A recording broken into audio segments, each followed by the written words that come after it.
네, 윤회가 오기 전 39회입니다. 왜 이렇게 웃으세요? 이게 시작할 때. 아, 네. 네. 계속 어색하신 것 같아요. 처음 시작이 아니, 어떻게 갑자기 이렇게 시작할지를 뭔가- 잘 모르시는 것 같아요. 갑자기 뭔가 나긋나긋하고 갑자기 네, 목소리가 네. 와서 아 제가요? 네. 제가 네. 막 윤석열 뭐 하이톤이었다고 막, 갑자기. 네, 막 이준석 욕하다가 또 네. 방송 시작하면 갑자기 제가 점잖은 목소리를 내니까 당황하셨어요. YTN부터 해볼까요? 아 예, 저희는 김백 사장이 갑자기 직원들을 상대로 너희들은 1차적으로 회사원임을 자각하라 예? 이런 식으로 얘기를 한 거예요. 아 근데 회사원은 맞기는 맞죠. 근데 일시민식을 봤나? 그런 말이 나온 맥락이 그러니까 뭐 기자 뭐 이런 기자 정신 언론인 이런 얘기하면서 말 안 듣지 말고 시키는 일이나 제대로 똑바로 하라 뭐 그런 취지인 거예요. 그러니까는 젊은 기자들이 많이 반발을 했고 뭐 기명으로 성명도 많이 올라오고 그래서 YTN 내부는 여전히 시끌시끌합니다. 보통 기자임을 잊지 말라고 하지 않나요? 아 그래야 맞죠. 언론사 사장이면 그렇죠. 회사원이기 전에 너희들이 언론인임을 그쵸. 잊지 말아라 이렇게 해야 되는데 그분 너무 대주주에 충성하는 거 아니에요? 아. 요즘그룹에 잘 보이려고 그러시나? 그러니까 사측이 공지문을 가끔씩 올려요. 뭐 방송 속보 대응이 미흡했다 뭐 이런 식으로 많이 올리는데 그게 구성원들 보라고 올리는 글이 아니에요. 그러니까 지금 시청률이 5월 달에는 조금 좋다가 지금 다시 또 좀 기울고 있거든요. 그다음에 갤럽 조사에서 시청자 선호도도 떨어지고 그러니까 뭐 거기에 대한 변명이 필요했던 것 같아요. 그래서 공지 글을 올리는데 대주주 보라고 올리는 것 같아요. YTN이 이렇게 되고 있는데 이건 우리 잘못이 아니에요. 뭐 이렇게 변명한다는 느낌? 그 사장이 그렇게 얘기하는 건 결국 네. 반대로 얘기하면 본인이 언론사의 사장이라는 생각보다는 네, 네. 그냥 어떤 미디어 서비스 뭐 아. 회사의 사장 네. 정도 유진그룹의 그러니까 계열 대주주의 뜻을 충실히 따르는 미디어 뭐 기업의 사장이지 언론사의 사장 뭐 보도 전문 채널의 사장이라는 생각을 안 한다는 얘기 아닐까요? 맞습니다. 그런 얘기 안 해요. 네. 저는 근데 YTN 기자님들 성명 보고 너무 기뻤어요. 아 예. 기자 정신이 살아있다. 그럼요. 젊은 기자들 시퍼렇게 살아있네. 네. 내용 네. 소개해 주세요. 네? 내용을 소개해달라고요? 네, 기자들이 뭐라고 했는지. 아니 그러니까 내용이 워낙에 길어서 근데 회사원임을 뭐 당연히 회사원임을 자각하지만 그 전에 언론인으로서 사명 다하겠다. 뭐 그런 내용. 왜 사장이 여러분들이 언론인이기 전에 회사원임을 자각해야 된다라는 얘기가 나온 그 배경에 대해서도 한번 말씀해 주시죠. 그게 원래 다 뭔가 진행하고 있네. 새로운 진행자. 보도국에서는 사회부 사건팀의 캡이라는 자리가 되게 중요하거든요. 그게 서울 경찰청에 상주하면서 사건 사고가 발생하면 후배 기자들을 보내고 캡틴의 약자. 예, 하고 뭐 가르치고 교육도 겸하고 해서 되게 중요한 자리인데 아무도 하려고 하질 않는 거예요.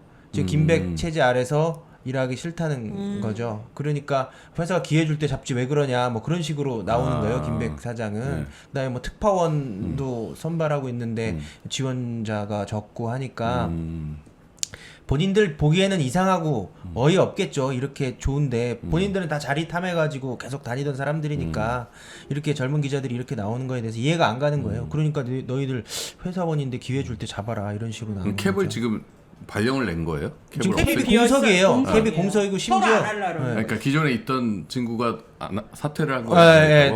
나 본인 도저히 못하겠다고. 네. 그것도 그거죠. 예. 너무 무리한 지시하고 이랬던 네, 뭐 거죠. 그런 것들이 발단이 됐죠. 근데 여기 지금 기자들이 쓰신 성명에 보면 저는 이런 말이 1차적인 신분이 회사원이라는 건 누구의 생각입니까? 사장의 생각이라면 기자 출신이라는 스스로의 과거에 부끄럽지 않은지 돌아보시기를 권합니다. 대주주의 생각이라면 그런 생각은 YTN 말고 다른 계열사에서나 접목하시라는 제언을 드립니다. 이러면서 리더라면 제 눈에 들보부터 보십시오. 아, 예. 이런 후배들입니다. 결연한 회사원이라는 의지로. 신분으로 살고 싶었다면 YTN에 입사했을까요? 네, 이런 얘기 있네요. 맞죠. 네. 그래서 이렇게 내부에 정말 기자들이 기자 정신 잃지 않고 저항한다는 게 너무 반갑고. 그게 사실 뭐 저희도 좀 비슷한 뭐 처지라고 할 수가 있는 건데 그 YTN의 젊은 기자들이 김백 체제 내 아래에서 일을 하지 못하겠다라고 지금 캡 자리를 이제 거부를 하고 있는 거잖아요. 그런데 어쨌든 이제 방송하는 사람들 입장에서는 그 일이라는 거, 방송이라는 건 또 해야 되는 거기 때문에 자기가 어떻게 제대로 된 방송, 제대로 된 기사를 쓸 것이냐에 대한 고민도 분명히 있고 어떤 기자 생활을 하면서 내지 방송을 만들면서 기자의 경우에 국한해서 얘기했을 때 소위 얘기하는 좋은 출입처라는 의미가 뭐 다른 의미가 아니라 평소에 기자 생활을 하면서 다른 사람들은 경험하기 힘든 이제 그런 출입처를 갈 수가 있단 말이에요.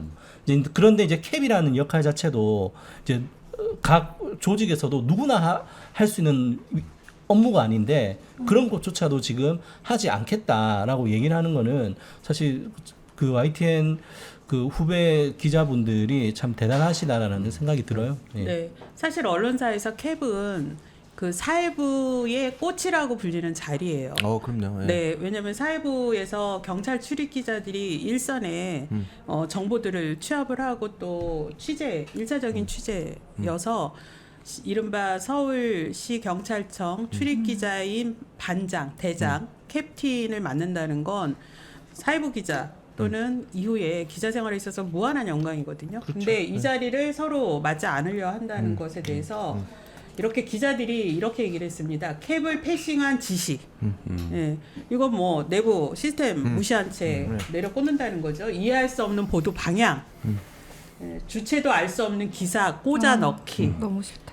예. 저연차의 비취재 업무 동원. 저 이거 되게 충격적이었어요. 비취재 업무 동원. 그다음에 보도 필요성과 질보다 무조건 개수를 부르짖는 지도부.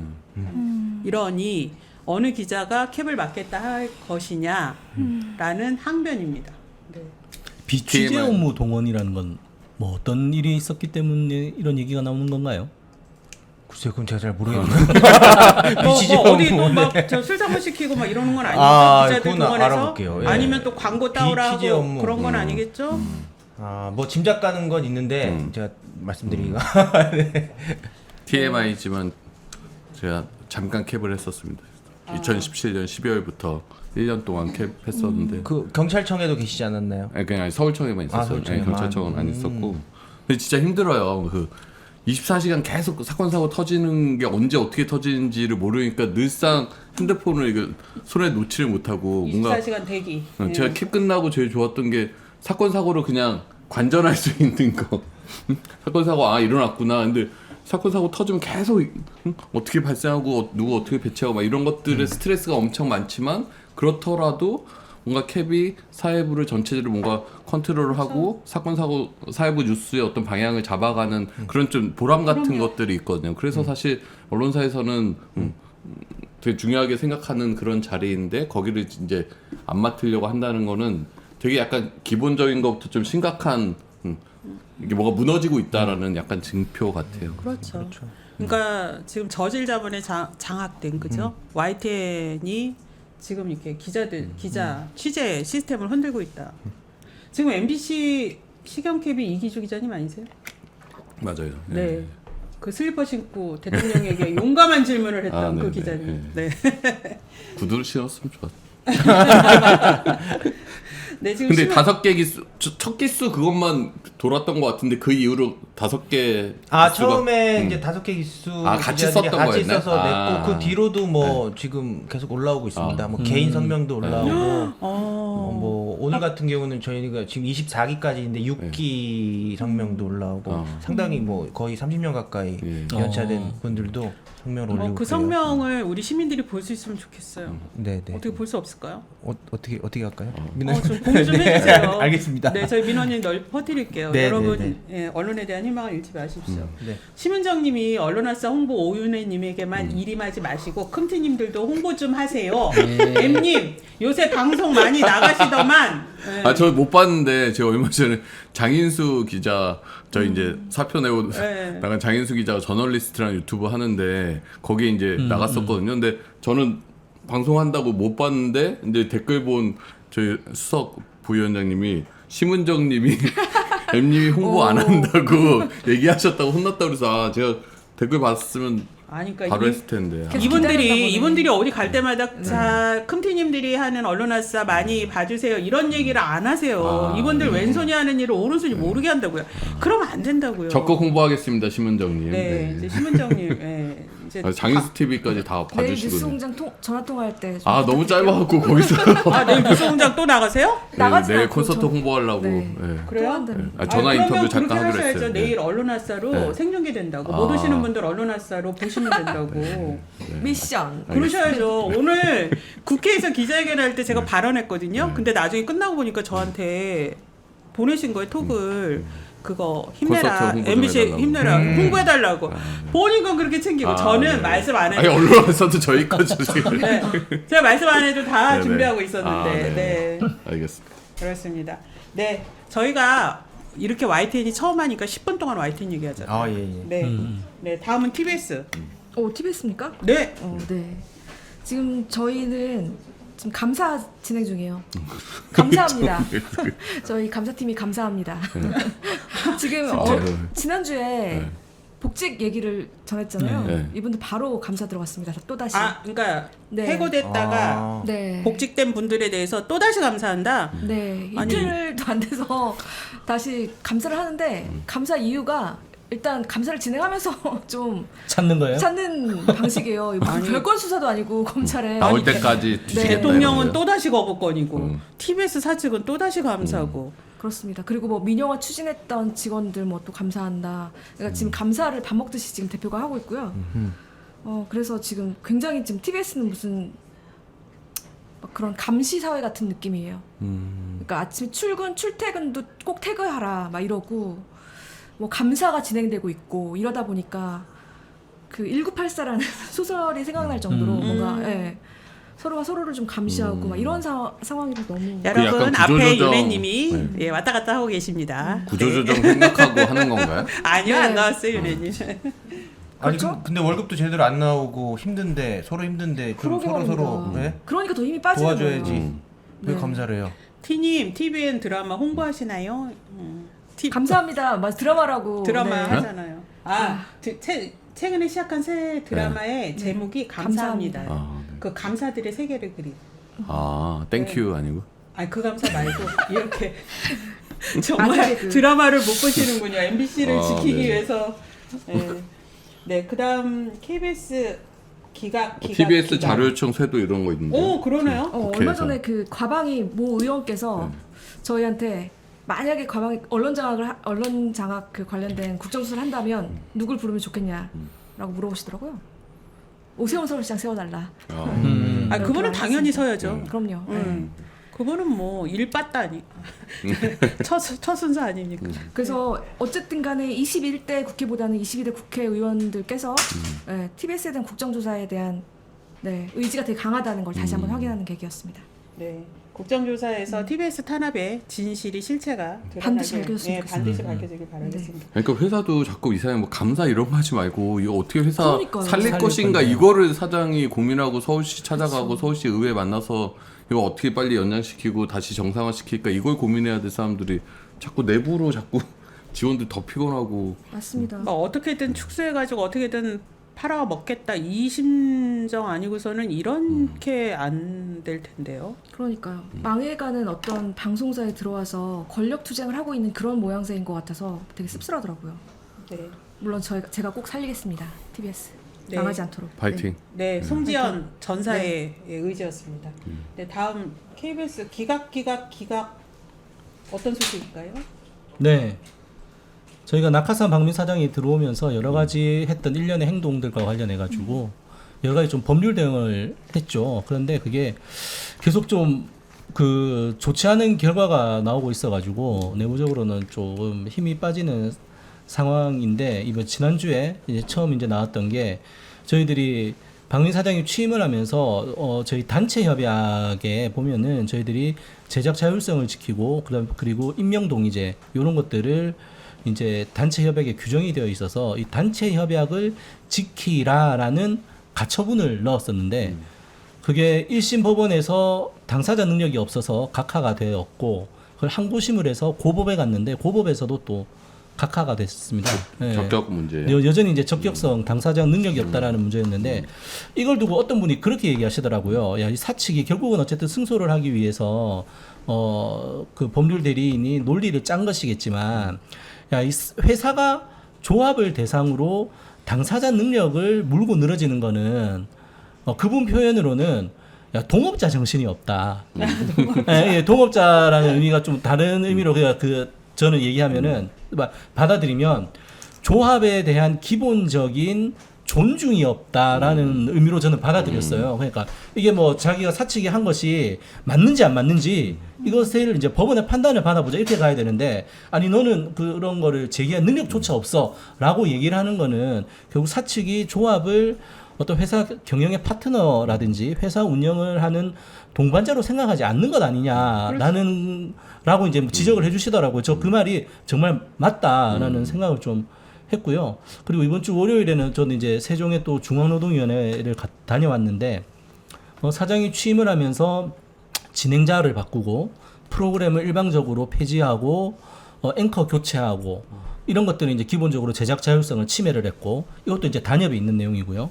그리고 저희 조합원 수가 전 직원, 간부를 할 수 있는 직원 중에서도 한 절반 정도 되는데 실제로 임명을 받은 간부 중에서 저희 조합원의 비율이 한 10% 정도밖에 안 되거든요. 이거는 저희들이 보니까 통계학적으로도 나올 수가 없는 비율이라는 거예요.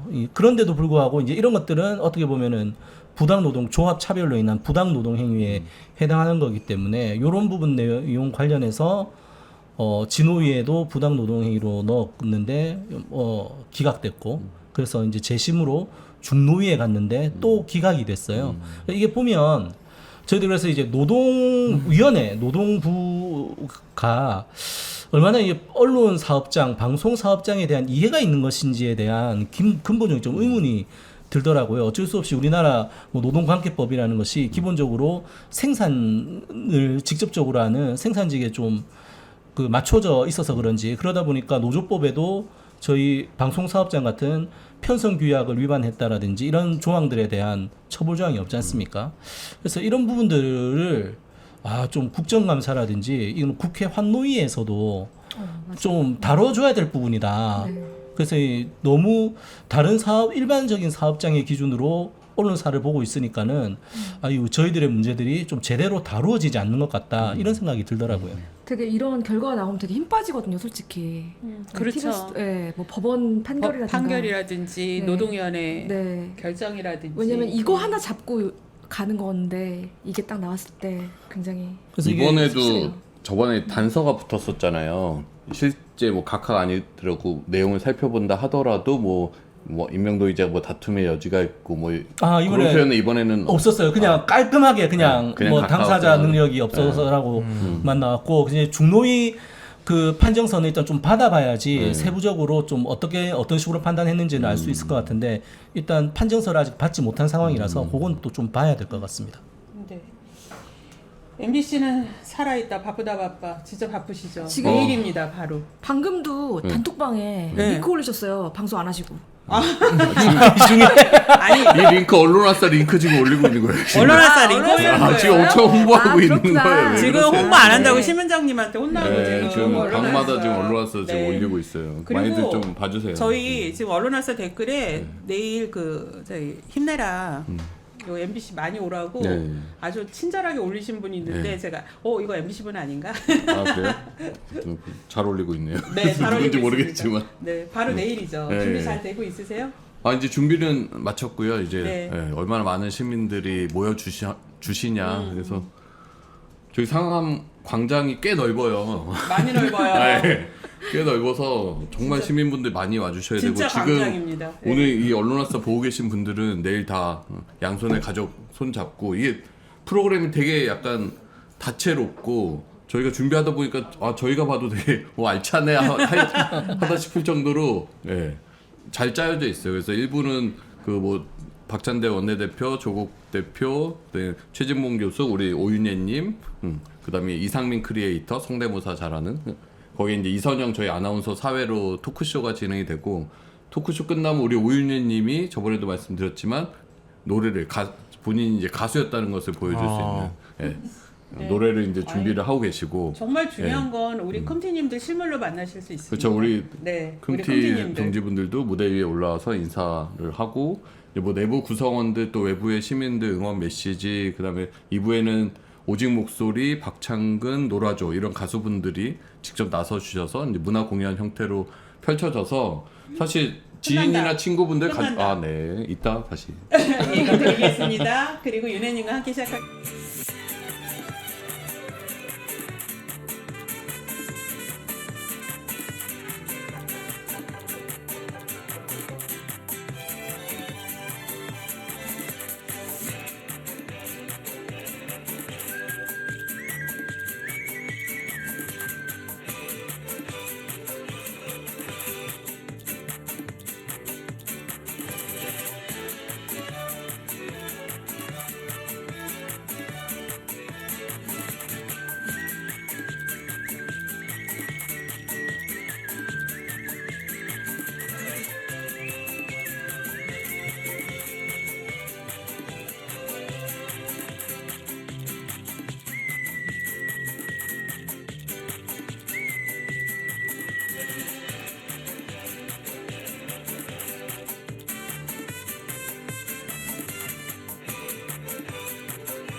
재미도 아 또. 쿠션으로 딱 또 아. 스케일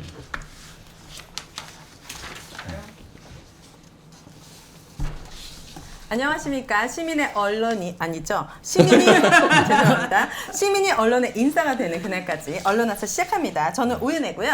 오늘 초대 손님도 아주 기대가 됩니다. 슈퍼 언론인들 두 분을 모셨습니다. 변상우 전 CBS 대기자님 모셨습니다. 안녕하십니까. 근데 왜 대기자예요? 왜 대를 붙여요? 그 뭐 통상 기자가 맨 위로 올라가면 이제 보도국장 하고 더 네. 올라가면은 본부장도 할 수 있는데 되게 그렇게 하고 이제 끝나면 논설위원실로 가야죠. 네. 논설위원실이 사실은 보도국보다 급이 더 높은 거죠. 그래서 논설위원 실장이면 꽤 높은 거고 네. 그 다음에 뭐 전무, 상무, 사장 이런 네. 거를 이제 하면 하는데. 되는 건데 본부장까지 했는데 현장 취재로 내려가겠다. 너무 네. 현장에 못 있어봤다라고 하니까 사장이 뭐 친하지도 않은데 그래 가라 네. 라고 말을 하긴 했는데 네. 또 주변 사람들한테 욕먹을 수도 있잖아요. 아. 너무 자기하고 안 친하다가 홀대하는 거 아니냐. 네. 그러니까 이제 갑자기 대자를 붙여가지고 대기자요? 인사규정을 조금 바꿔가지고 아. 그러니까 그 회사의 후배들은 인사규정에 의해서 발령이 난 거니까 대기자 선배라고 할 수 있는데 네. 그냥 여러분들은 그냥 기자는 그냥 기자입니다. 뭐 대는 뭐 근데 그러면 확실히 권력욕은 좀 없으신 거잖아요. 다 사장까지 할 수 있었는데 또 안 하신 거죠? 이렇게 날카롭게 없는 건데 난 이게 화가 나. 윤혜님은 권력욕 이거 되게 중요시하죠. 전 그거 아니, 되게 아니, 있거든요. 그거 전- 있어야죠. 저는 전형적으로 귀차니스트여서 안 한 거지 아, 뭐 진짜요? 권력과는 관계가 없습니다. 그니까 어쨌든 대기자님 모셨고요. 최승호 전 MBC 대표님 모셨습니다. 사장님 네. 이런 분이 사장님. 아, 네, 이분은 좀 권력력 있으신 분이에요. MBC에 몇 년 계셨던 거예요? 아, 몇 년 있었냐고요? 네. 아, 나 갑자기 계산이 안 되네. 아주 애기 예. 기자 때부터 쭉 이렇게 승진하신 거예요? 86년에 애기 PD. 86년에 MBC를 들어갔어요. 그래가지고 뭐 제가 2020년에 MBC 사장을 그만뒀으니까 네. 상당히 오래됐죠. 예. 굉장히 오래 하셨네. 네. 제가 그냥 부연 설명하면 네. 중간에 잘리고 쫓겨난 게 많아서 아, 계산이 이렇게 쉽지는 않습니다. 좀 탄압받았던 언론인이지만 사장까지 했다. 아 네, 그럼 네. 사장은 몇 년 하신 거예요? 사장은 다 2년하고 한 3개월 그 정도 했죠. 예. 임기가 원래 그 정도. 원래 3년인데 그 제 앞에 이제 김장겸 씨가 사장을 했어요. 아, 네. 그래서 그분이 한 자녀 임기를 제가 한 채워서. 거죠. 보궐 아, 자녀 임기로. 그래요. 알겠습니다. 반갑습니다. 엄청 짧게. 짧게 했죠. 예. 그때 저희가 파업해서 이제 박문진 이사 쫓아내고 그래서 박문진 이사장을 교체한 다음에 네. 김장겸을 해임시켰죠. 그 다음에 오신 그다음에 이제 사장님. 공업이사로 아 그래요. 선배님이, 예. 그럼 이 최승호 사장님이었을 때 MBC도 궁금합니다. 이따가 솔직하게 좀 많이 말씀해 주시면 좋을 것 같고. 예, 예. 우리 MBC 소개해 주시죠. 예, 언론노조 MBC 본부장 이호찬입니다. 네, 반갑습니다. 반갑습니다. 네, 언론노조 KBS 본부장 박상현입니다. 네, 반갑습니다. 네, 민주언론 시민연합 사무처장 신미희입니다. 네, 반갑습니다. 자, 오늘 이제 정말 이 두 대 언론인 분들을 모셔놓고 앞에 있는 이 패널에 그 얼굴의 주인공이죠. 이진숙님. 저도 이 여자분을 처음 뵀거든요. 오늘의 주제가 바로 이진숙과 MBC입니다. 변상욱 기자님과 최승호 PD님과 함께 이진숙 방통위원장 지명으로 또 한 번 위기를 겪고 있는 MBC에 대한 이야기 해보려고 합니다. 이제 정말 이제 국민들도 알아요. MBC밖에 없다. MBC만 남았다. 다들 이렇게 생각하고 있는데 TBS, KBS, YTN 공영방송 줄줄이 장악당했습니다. 언론 생활을 정말 오래 하셨잖아요. 아까 보니까 20년도 훨씬 넘게 하셨잖아요. 정말 이명박도 겪어봤고 뭐 박근혜도 겪어봤고 전두환도 혹시 20몇 년 그리고 해직도 당하시고. 34년 5년 네, 정도 하시는 이렇게 오랜 시간 언론을 겪어보면서 윤석열 정권에 대한 언론 어떻게 짧고 굵게 평가하실 수 있을까요? 왜 겁내지 마시고 변상욱 기자님. 이분은 내가 무슨 질문만 하면 겁을 내. 네. 저는 지금 윤석열 정권의 언론에 대한 통제 또는 탄압에 대한 시도는 네. MB 정권이 MBC를 비롯해서 언론들을 탄압하던 거에 약간의 디지털 버전이자 검찰 버전. 예. 아 비슷하다. 디지털. 그러니까 디지털 뭐 더 세다, 강하다 그러니까 뭐 이런 것보다는 이명박 때는 검찰 권력을 동원하지는 별로 않았어요. 네. 대신 이제 고소 고발 같은 거를 통해서 압박은 좀 했지만, 근데 지금은 검찰 권력이라는 걸 직접 해가지고 칼처럼 휘두르면서 압수수색과 그 다음에 참고인 진술조사하러 나와라, 피의자로 나와라 계속 불러 제끼고. 네. 또는 뭐 구속영장 발부라든가 동원할 수 있는 방법은 다 동원해갖고 검찰 권력이 직접 언론에 칼을 겨누고 있다라고 하는 점에서 네. 디지털 버전으로 발전된 거와 검찰 버전으로 강화된 네. 언론 탄압이죠. 그러니까 더 심하다는 예, 거죠? 그럼요. 그러니까 더 심하다 이렇게 심플하게 말씀해주시면 더 와닿을 것 같은데 확실히 그 KBS 지금 수신료 분리 네. 이런 거 이명박 정권 때는 막 이렇게 하진 못했잖아요. 예. 막 YTN 3,700억에 넘겨 팔아버려 이렇게 못 넘겼잖아요. 시도는 했을지언정. 그러니까 이명박도 그렇고 윤석열이란 인물도 그렇고 두 대통령이 여의도 정치를 혐오해요. 짜시다 하는 일도 없이 말이야 뭐 세비나 축내는 인간들이라고 여의도의 국회의원들을 되게 폄하합니다. 네. 그러면서 물론 정치적으로는 필요하니까 뭐 어떤 관련 속에서 일은 하지만 네. 그래가지고 주로 데려다 쓰는 사람들이 지식인들 아니면 그러니까 교수님들 아니면 언론인들을 많이 데려다 써요. 근데 대개는 뉴라이트 쪽 사람들을 이제 데려다 쓰는 게 네. 공통점인데 네, 이번에. 그때하고 지금의 차이는 이명박 때는 검사를 그렇게 안 썼는데 지금은 다 이분은 검사. 완전히 검사로 일단 언론인 아닌 검사로 채우니까. 네. 왜냐하면 교수들은 하라 그러면 눈치가 빠르서 안 하는 거예요. 그래요? 내가 나중에 무슨 욕을 먹으려고. 이런데 검사하고 이제 언론인 출신들이 꽤 많이 몰려갔죠. 다르군요. 우리 최승호 PD님께서 어떻게 보시나요? 이 윤석열 정권의 언론 탄압은?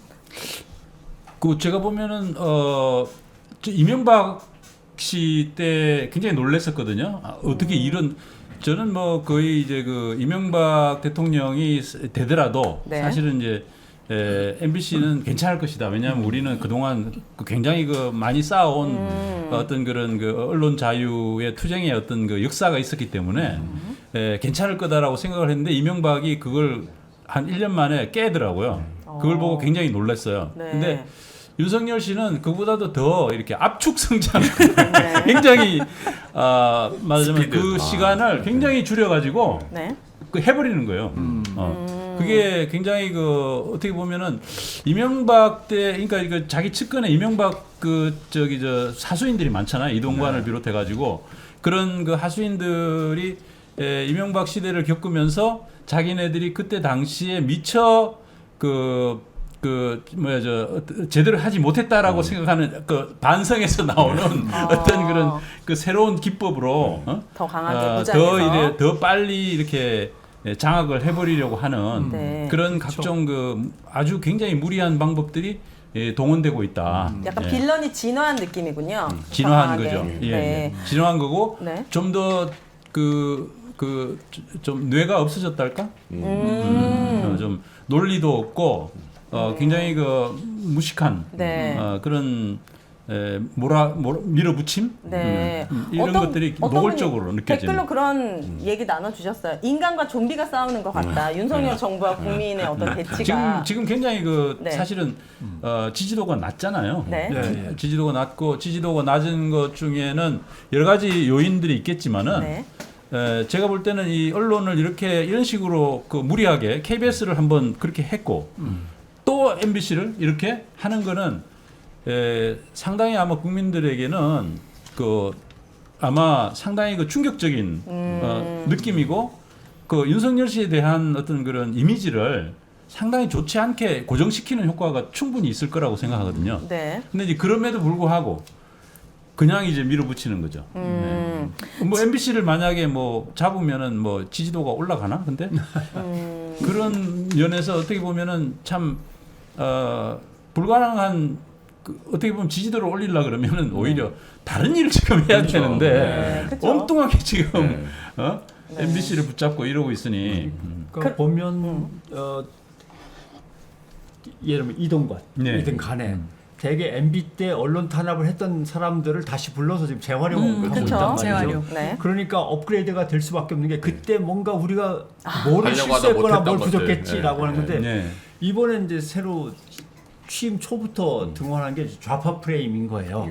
그럼 대한민국에서 좌파로 가장 몰고 가기 쉬운 사람이 누구냐 하면은 뭐예요? 언론노조. 노동자죠. 예. 그러니까 노동조합원들을 이제 좌파 성향의 사람들, 그다음에 노동조합은 좌파 조직, 그러면서 그 총본부인 민주노총 같은 경우는 좌파의 본산지 네. 이렇게 한 다음에 방송국은 결국 좌파 노조가 장악하고 있습니다. 그러니까 네. 결국 이건 좌파 불온한 방송. 그러면서 빌드업을 계속 하다가 순서가 되면 하나씩 치는 거죠.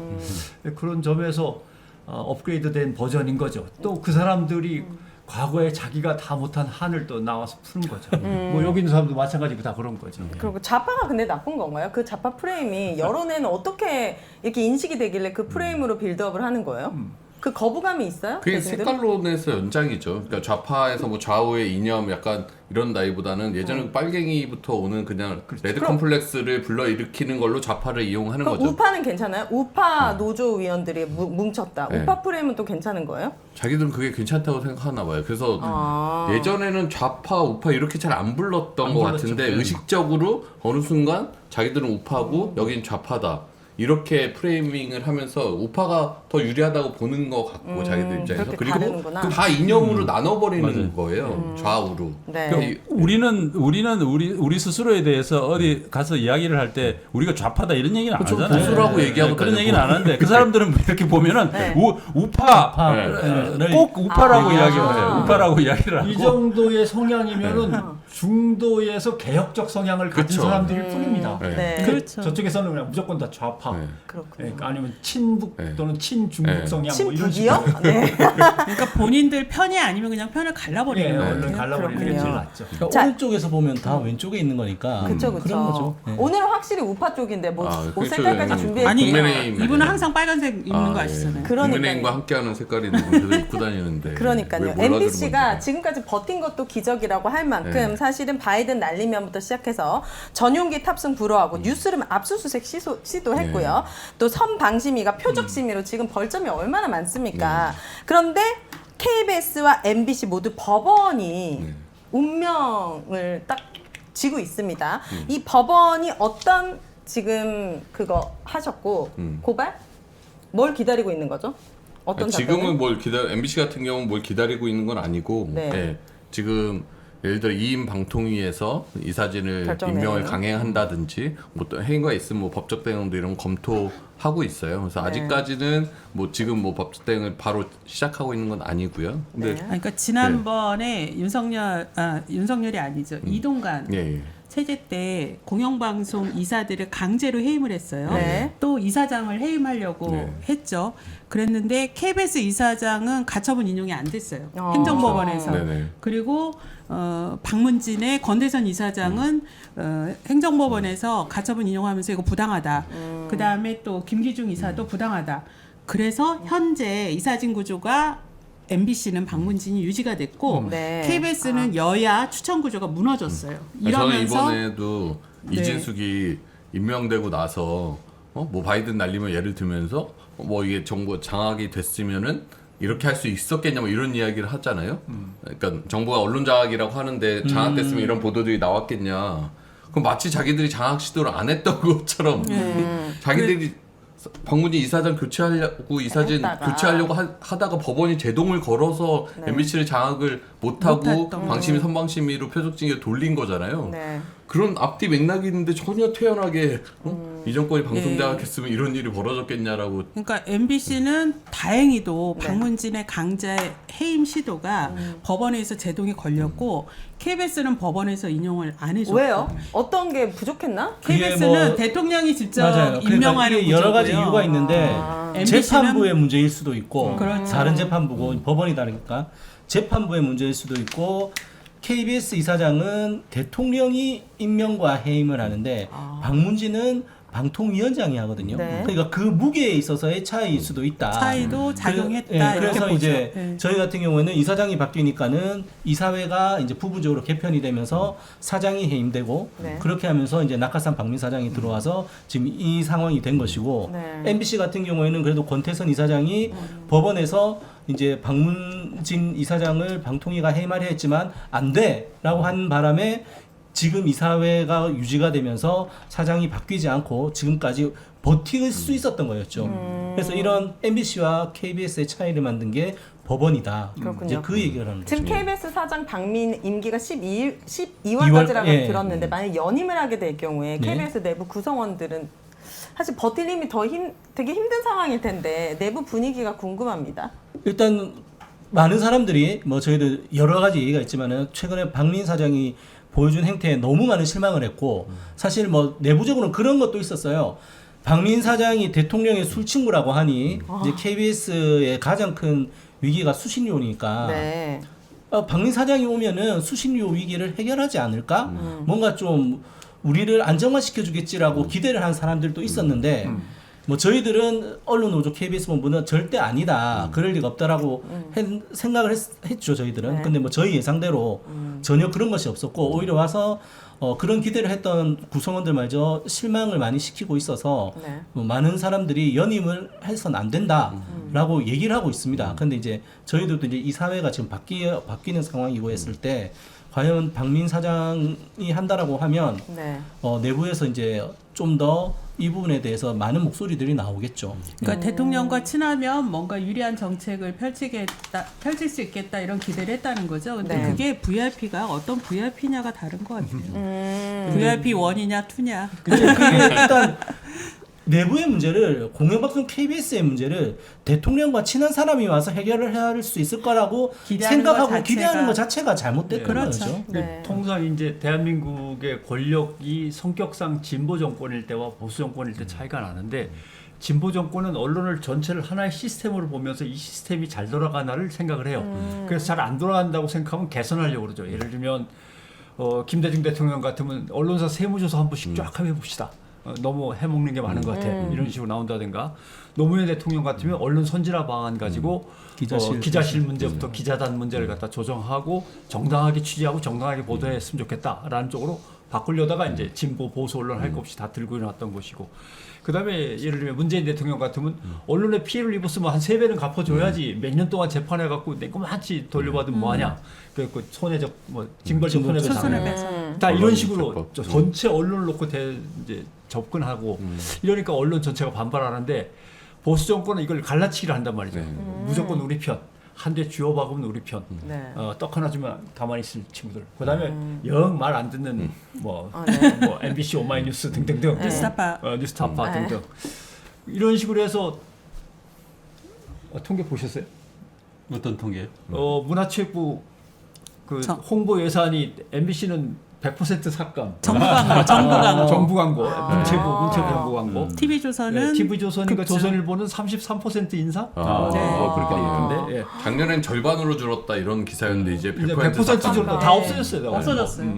그러니까 결국 어떤 쪽은 무조건 우리 편이니까 막 밀어주고 어떤 쪽은 무조건 우리 편이 아닐 테니까 네. 싹 깎아버리고 중간에 이제 한 대 일단 때려야 돼라고 하는 게 KBS하고 네. 연합뉴스. 네. 연합뉴스는 200억 잘려나갔고 KBS는 지금 수신료 문제가 걸려 있고 그다음에 이제 던져주면은 네네 하면서 어쩔 수 없이 가난하니까 버티고 있는 데가 지역 언론들이라든가 기타 이제 조금 작은 규모의 신문들 이런 경우는 떡 하나 주면 뭐 이런 식으로 그런 걸 미끼로 해서 이제 당기고 있고 그래서 갈라치기를 하는 거죠. 등급을 분류한 다음에 거기에 네. 맞는 제각각의 방법을 쓰는 게 보수 정권의 이제 특징인 거죠. 제가 궁금한 것이 여기 언론인 분들 많으니까 되게 그 언론 장악 시도에도 열심히 버티고 자기 목소리를 내면서 이렇게 MBC 나가서도 뉴스타파도 가시고 이런 언론인 분들이 많음에도 불구하고 언론 신뢰도가 사실 되게 낮잖아요. 우리나라 그냥 대한민국 자체가 보통 보니까 이게 정부 의존하는 광고들이 되게 많아서 그런 것 같은데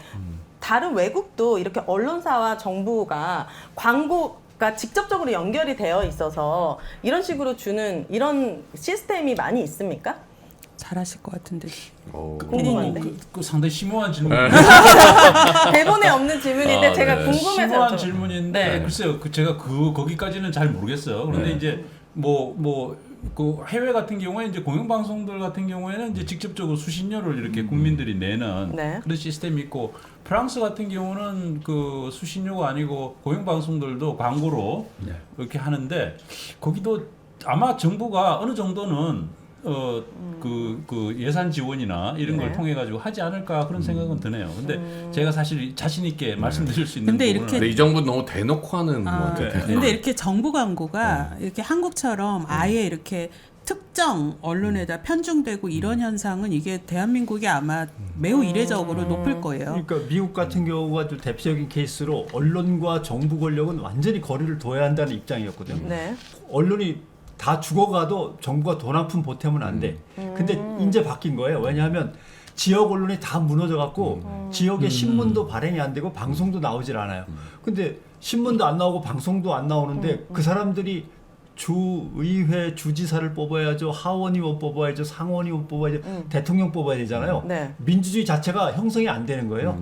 그러니까 할 수 없이 지역 언론을 위해서 요새 법을 바꿔가지고 지역 언론 지원법, 지역 기자들 지원법을 이제 만드는 중이고 네. 네덜란드 같은 경우는 좀 바뀌었을 겁니다만은 특이한 케이스가 네덜란드. 9개의 방송사가 있는데 네. 9개의 방송사를 지원하고 싶으신 분들은 회원 가입을 해야 돼요. 그리고 오. 연회비가 있어요. 네. 그 숫자를 갖다 다 세요. 네. 등록이 다 됩니다. 그러면 그 숫자의 규모에 따라 제일 큰 방송, 두 번째로 큰 방송이 다 결정되고 그 순위에 따라 방송 채널을 몇 시간 1채널을 쓰고 아. 몇 시간 2채널을 쓰고 채널을 부여하고 좋은 시간을 부여하는 거죠.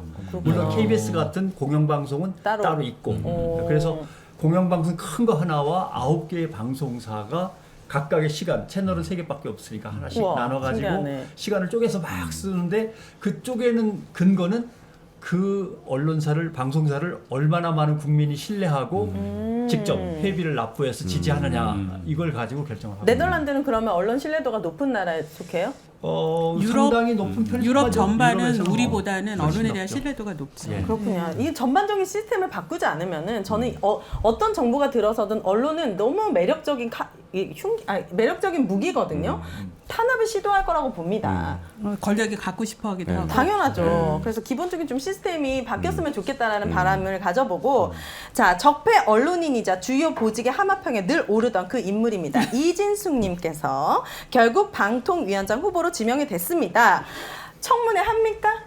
하죠. 하죠. 예. 네. 그래서 아마 24일, 25일 그 정도 일정을 좀 잡고 있는 것 같아요. 아 민주당에서. 예. 네네. 네, 근데 뭐 오늘 저도 이렇게 알아보니까요. 네. 이 이진숙 씨가 그 전에 이동강, 김홍일도 문제가 많았지만 이진숙 씨처럼 직접적으로 뭐 방송 출신이어서 그 안에서 방송을 탄압하고 네. 노조를 탄압하고 실제 뭐 오보 참사에 뭐 장본인이고 이런 분은 사실 없었죠. 이동관 씨는 신문기자 출신이고 그다음에 김홍일 씨는 너무나 엉뚱하게 네. 예, 법기술자 검사 출신이고 이랬는데 그러니까 이진숙 씨 같은 경우는 그 전략이 너무 화려해서 탄압 전략이 화려해서 네. 규명해야 될 게 많은 거예요. 청문회에서. 그러니까 야당에서는 이런 탄압의 실체들 좀 규명하기 위해서 그때 탄압받았던 피해자들 증인으로 불러서 충분히 이거 살펴봐야 한다라는 입장이래요. 그래서 이렇게 증인들이나 참조인들을 해보니까 하루로는 도저히 안 돼서 이틀은 해야 된다 최소. 근데 국힘이 결사 반대하고 있대요. 그래서 일정 조절이 지금 난항을 겪고 있다고 합니다. 여기 계신 분들 중에 청문회 나가시는 분 있습니까? 나갈 수 있죠. 나가신 분이 이거 진짜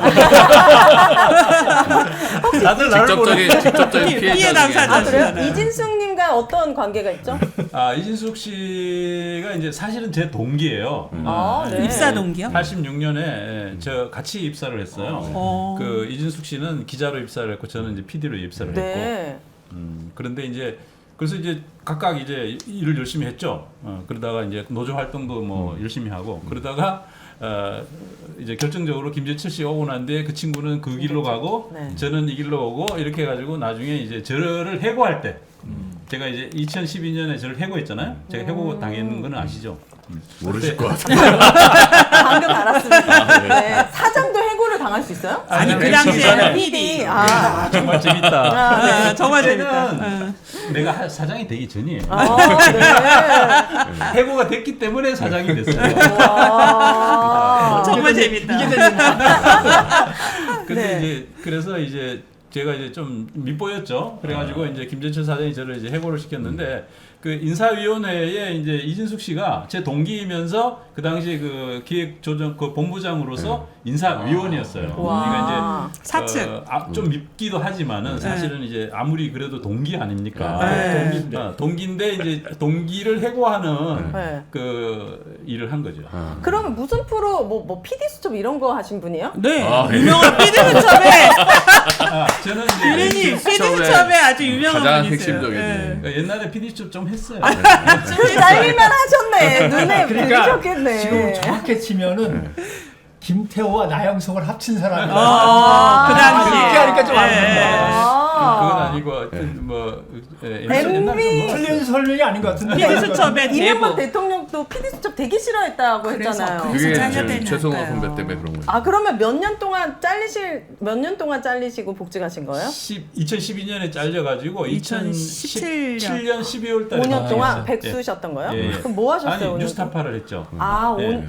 그래서 저는 사실 뉴스타파에서 사실 대단하시다. 저는 뭐 그러니까 이제 저를 아마 자른 사람으로 치면은 이제 아마 이명박 씨 그다음에 김재철 씨 이렇게 떠오르는데 사실은 이제 잘리고 난 뒤에 뭐 그렇다고 해서 아주 불행하게 지냈던 건 아니에요. 네. 뉴스타파에서 시민들이 이렇게 후원을 후원을 해주고. 해주고 네. 이렇게 해서 새로운 어떤 형태의 언론이 생기고 네. 거기서 훨씬 더 이렇게 자유로운 탐사 그런 취재. 탐사 보도를 할 수 있었기 때문에 만드신 거예요? 설마 저분이 뉴스타파? 주연 중에 한 분이 있어요. 그건 아니고 여러분들이 초기 이제 멤버. 그때 당시에 그 해직 언론인들 그때 당시에 다행히도 네. 아니 다행히라고 네. 그 YTN에서도 잘리고 KBS. MBC에서도 잘리고 KBS에서도 그다음에 이제 나오고, KBS는 잘린 건 아니고 않았지만은 나오고. 나오고 각자 나올 수밖에 없게 만들었고 이렇게 해서 그 사람들이 다 모여가지고 인재들이 모였군요. 그렇죠. 우리 저 선배님도 네. 그때 당시에 그러니까 뉴스타파 창설 멤버, 오시고 창설 멤버 다음 이제 바로 이어받아서 네. 이제 전혀 다른 모습의 뉴스타파로 확대 발전시키는 아 멤버. 그래요. 저 그- 뉴스타파 후원하고 있습니다. 그래요? 아 오늘 너무 대단한 분을 모셨군요. 이제서야 알았습니다. 나는 민원연 회원이에요. 네, 커밍아웃 우리- 하시죠. 우리 미연대 미사도 했어요.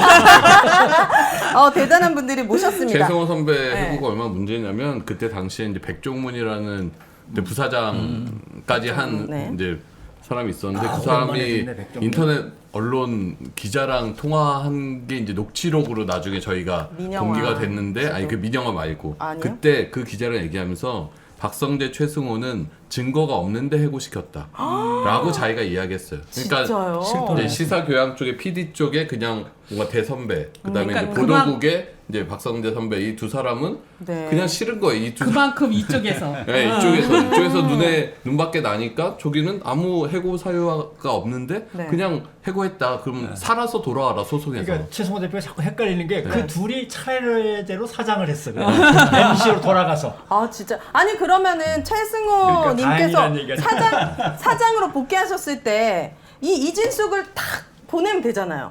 아, 보냈죠. 네. 어디로? 보냈어. 왜냐면 그때 당시 대전 MBC 사장이었죠. 사장이었는데 그분이 예. 제가 들어가면서 해임을 시켰어요. 네. 근데 그래서 어떻게 다시 돌아오죠 그 사람은? 사장에서 그 이제 해임되고 그때부터 이제 해임이 정치했죠. 돼서 그다음에 정치인이 정치인이 됐잖아요. 정치인이 됐죠. 네. 정치인이 돼서 이제 뭐 근데 이제 정치인이 돼 가지고 이제 여러 가지 시도를 했지만 다 떨어졌죠. 다 떨어졌잖아요. 다 떨어지고 했는데 어쨌든 이제 저기 국민의힘에는 굉장히 그 깊은 인상을 줬던 것 같아요. 그리고 이제 윤석열 대통령한테는 굉장히 아마 MBC 문제를 해결해줄 적임자다. 어떤 적임자다라는 그 느낌을 주지 않았을까. 그러니까 이제 보수적인 정당 쪽에서 뭔가 이렇게 여전사가 필요한 그런 순간들이 있어요. 그래서 예전에는 KBS 출신의 전효 선생을 많이 이제 기용했는데 네. 그 양반이 이제 몸도 아프고 떠난 뒤로는 마땅한 인물이 없는데 이진숙 씨로서는 딱이죠. 그런데 이 선거 나가려고 매번 노력을 하다가 계속 안 컷오프되고 됐죠. 경선에서 탈락하니까 네. 자리를 주기도 뭐 했고 방송 쪽에 자리를 줄까 뭐 하다가 이제 과거에 막 무슨 좀 막말 내지는 악랄한 발언을 했던 게 계속 그래요? 붙여지면서 도중에 하차하게 된 게 한 번 있었고 그러면서 네. 저는 거기서 이제 끝났구나 생명 생각했는데. 근데 갈 데가 없다. 이쪽에서는 경선 탈락 계속하고 이쪽에서는 뭐 좀 하려고 했는데 옛날 과거의 흑역사가 나오면서 탈락했으니까 이거 갈 데는 없잖아요. 그럼 다른 근데 일 하면 되잖아요. 근데 등장한 거죠. 네, 지난해 방통위원으로 국힘이 추천을 했었어요. 그렇죠. 와. 그 근데 자리에서. 민주당이 반대했죠. 네. 그래서 국회에서 추천을 안 했는데 네. 그걸로 끝나는 줄 알았어요. 정말 끝나는 줄 그때 알았어요. 언론계 다 반대했고, 그죠? MBC에서도 강력 네, 반대고. 그쵸. 근데 어떻게 대전 MBC 사장까지 해요? 아니 그거는 그거는 그 이제 전에 이명박근혜 그 전에 정권, 이명박 박근혜 박근혜 정권 때 시절. 잘 나갈 시절에. 때. 근데 대전 최승호 MBC에서 잘려 나간 다음에 최승호. 정치권으로 가서 이제 겪은 일들인 네, 거죠. 최승호 사장님을 복귀해가지고 이제 자르고 자르고. 그러고 정치권으로 갔는데 안 됐어요. 다 낙선하거나 낙천하거나. 네. 그러니까 내가 이진숙 씨라도 이번에 꼭 방통위원장을 해야만 해요. 여러분들이 도와주셔야 됩니다. 왜냐하면 아무것도 안 했고 고향이 대구야. 네. 아, 그쪽 대구? 그 옆에서 태어났잖아요. 그리고 대구에서 지방자치 선거에 나가려고 했는데 공천을 받으려고 하다가 컷오프하고 잘렸어요. 네. 네. 대통령 선거가 앞에 있지만 그 전에 지방 선거가 있어요. 그러니까 지금 아, 방통위원장은 나가고 싶어. 장관급이잖아요. 네. 네. 장관급을 한 달이든 두 달이든 하고 하고. 자기가 탄핵받고 뭐 탄핵 안 받고 나오든 자가 나오면 이력을 예, 쓸 수 있구나. 국민의힘에서는 대구시장. 장관급에 맞춰서 한 자리를 줘야 돼. 네. 그러면 대구 홍준표 시장은 이제 죽었어. 이제 강력한 라이벌이 이제 뒤 밑에서 치고 올라오는 거지. 그래요. 그럼 이진숙 씨의 화려한 이력에 대해서 좀 알아보도록 하죠. 이분이 여성 종군 기자, 최초의 여성 종군 기자로 처음에는 굉장히 주목받고 그랬던 분이었는데 언제부터 김재철 사장이 들어와서부터 확실히 바뀐 거예요? 노선이 달라졌다고. 노선이 이제 달라졌.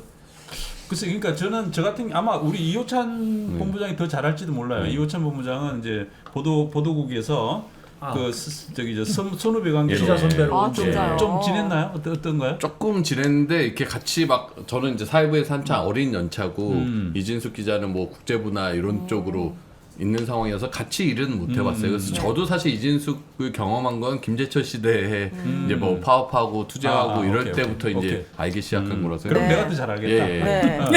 왜냐면 나는 이제 저기 어쨌든 입사 동기고 그다음에 이제 그분이 이제 원래 영어를 잘했어요. 이분이 원래 들어올 때 저기 영어 통거기다 특기자로 들어왔다고 알고 있습니다. 네. 우리 그때 당시 이제 88년 올림픽 준비 요원으로 아. 많이 뽑았어요 그때. 예. 영어 교육과 나오셨네요. 근데 사대 경북대. 영어교육과 출신. 경북대학교 사범대학 영어교육. 괜히 경북대라고 경북대 얘기하는데. 사범 영어 교육과. 뭐. 저도 경북대예요. 네. 저는 동덕여대예요. 예, 예. 네. 아 이거들이 또 갑자기 왜? 학교를 가게. 아니 TK라는 특정 지역을 얘기한 것 아, 같아서. 네. 예.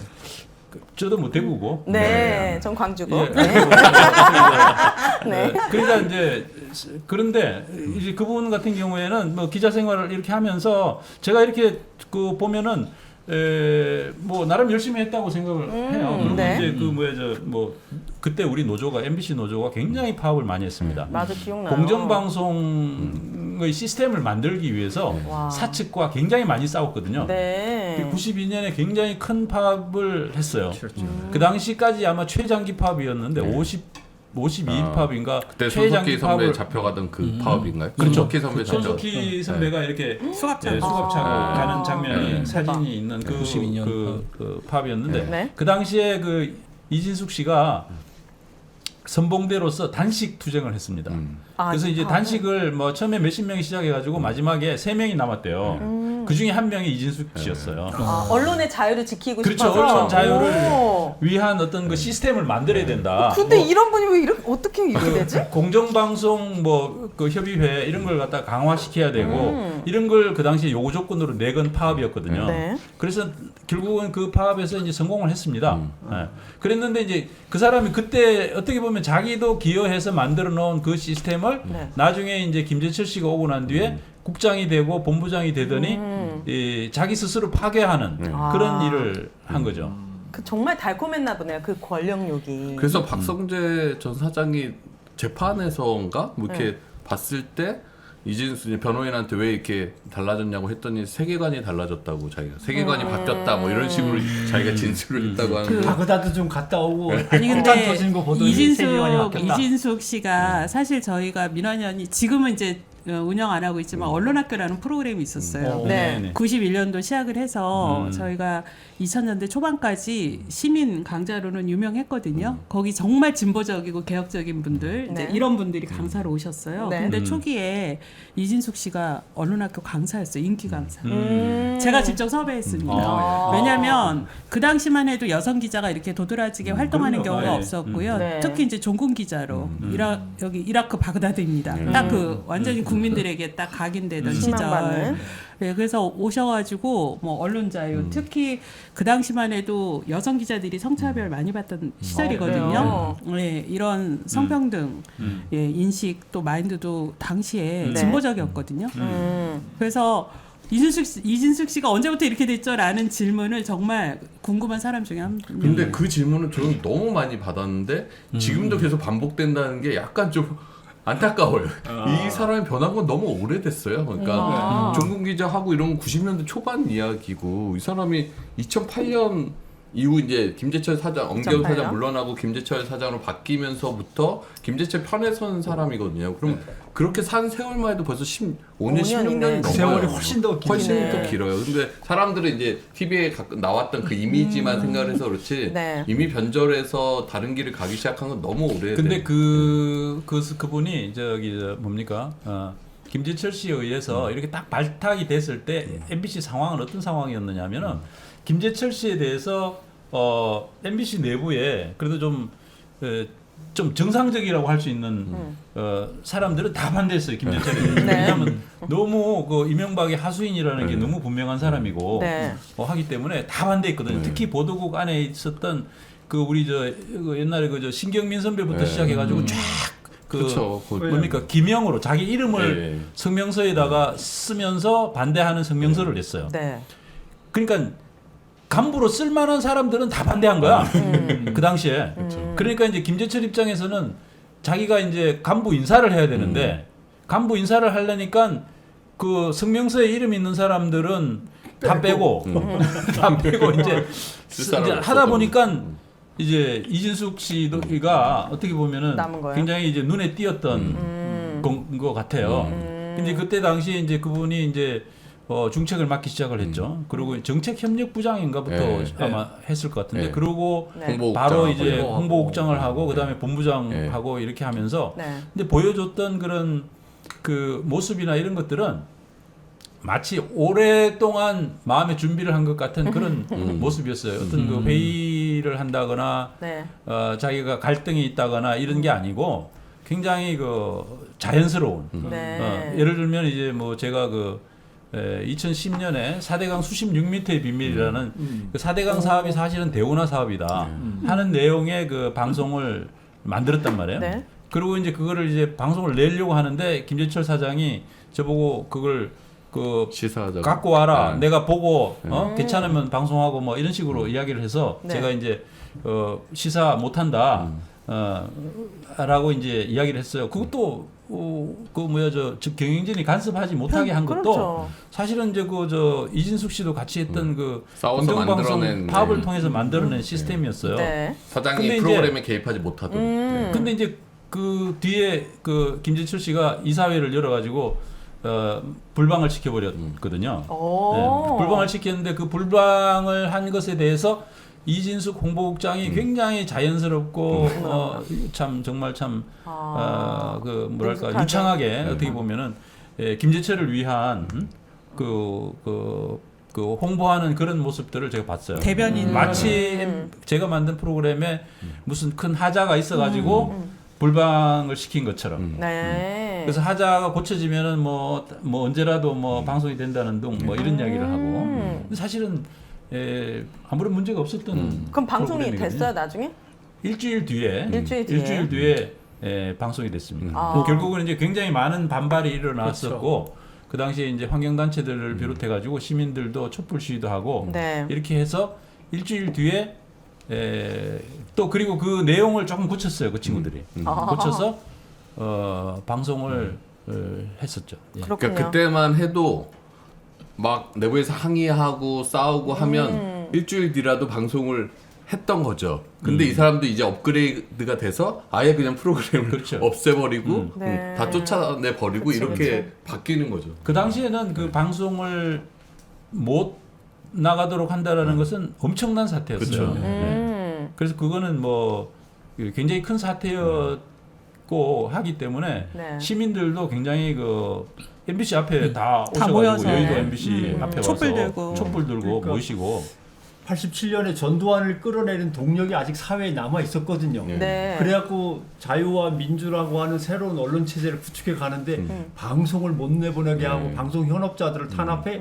하면서 촛불이 다시 확 네. 할 수 있으니까 그랬군요. 그때는 그렇게 함께들 연대한 힘이 있어가지고 밀고 나갔는데 네. 지금은 이제 그런 게 없는. 보니까 이진숙 씨 입장에서는 내가 막 엄청 단식했잖아요. 3명 안에 들 정도 열심히 단식해내 남는 거는 그냥 몸 망가지고 살만 빠지고 고생했다 말뿐인데 내가 김재철에 딱 줄을 섰더니 막 승승장구하고 그쵸. 내 밑에 또 네. 라인이 생기고 이러면서 그렇게 됐을 것 근데 같은데 저는 김재철 전 사장하고 검찰 출입을 같이 했어요. 아. 검찰 출입. 네. 그래서 사장이 되는데 야저 MBC 철학과는 안 될 텐데 라고 했는데 나중에 이진숙 씨가 들어가는데 저 사람이 저기에 딸려 들어갈 사람이 아닌 것 같은데 내가 잘못 알고 있었나? 저줄의 외수나. 네, 인지 부조화가 진짜 신처장처럼 네. 나도 저 사람이 저기 저런데 왜, 들어갈 사람이 아닐 것 같은데라고 저도 헷갈렸던 것 같고 그 전에 무슨 일이 있었냐면 전두환을 이제 끌어내린 다음에 노태우가 막 이제 등장하기 시작할 때 네. KBS, MBC, CBS의 노동조합 대표들끼리 모여갖고 법학자들하고 같이 민주방송법을 만들었어요. 우와. 그래갖고 촘촘하게 만들어가지고 네. 뭐 MBC와 KBS의 어떤 구조들을 뿐만 아니라 이것저것 해갖고 막 만들어서 그때는 뭐 엄청난 여소야대 상황이어서 제출하면 바로 야당이 통과시켜 주기로. 네.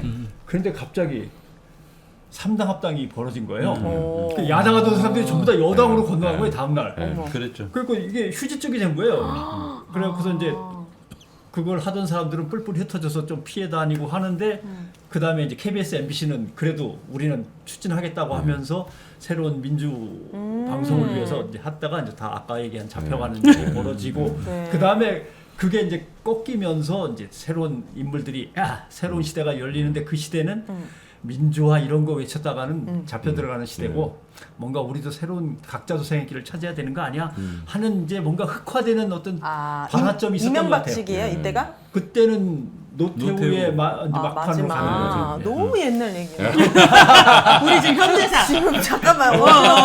제가 현대사, 태어날 때 현대사. 대통령이 그러면서 김대중 노무현 10년을 버티고 기다리다가 이제 막 솟아오르고 하는 거죠. 아, 그랬군요. 그러면 MBC가 이렇게 많은 또 KBS도 이렇게 많은 우여곡절이 있었는데 지금 이 순간 2024년도 지금 7월이 가장 큰 위기라고 느끼십니까?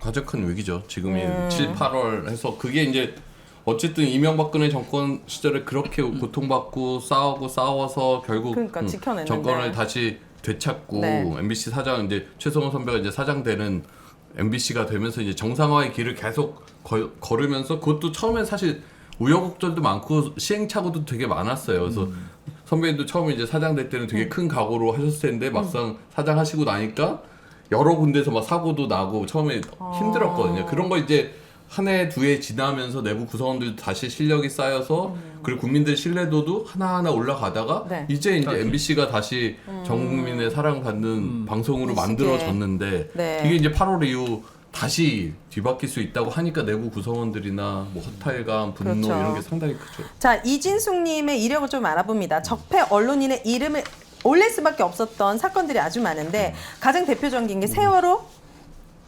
사건입니다. 그리고 이태원 이태원 지난해 네. 이태원 참사 때 네, 이태원 네.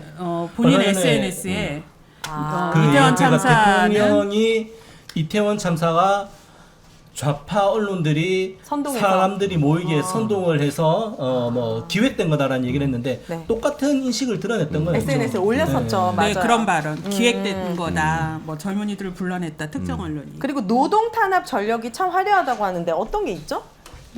노동 탄압. 최성원 선배 잘랐고. 해고되고 잘랐고. 해고됐을 때 네. 네, 적폐 임원이었고. 경영진이었고 네. 네. 예. 또 누구 김재철 씨가 네. 했던 많은 그 상상을 불허하는 그러한 그 노동 탄압 그리고 이제 기자 PD들의 그 제작 자율성에 대한 탄압 이런 것들을 보좌하면서 같이 했던 그런 사람이라고 생각하시면 되죠. 그때 기억으로는 예전에는 없던 방식인데 네. 방송사 노조가 이제 파업을 막 했잖아요. 90년 그때부터 막 계속했으니까 88년부터 계속 한 거나 마찬가지인데 쭉 이어지다 보면 그 전에는 노조가 뭐 하다 보면은 물건을 건드릴 수도 있고 유리창이 한두 장 깨질 수도 있고 예를 들면 뭐 와일드했네요.